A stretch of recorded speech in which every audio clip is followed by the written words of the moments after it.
How to delete Snapchat messages. To get started, first of all, open up the Snapchat application on your phone.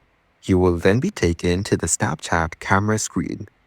On this screen, go over to the bottom panel and tap on the chat icon. Here, you can see your chat list with friends on Snapchat.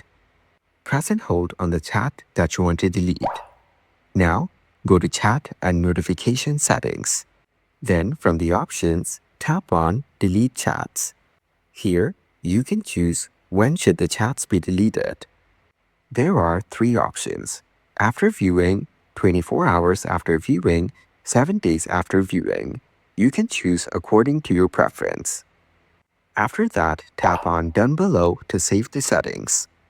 Your chats with this friend will be deleted 24 hours after viewing the chat.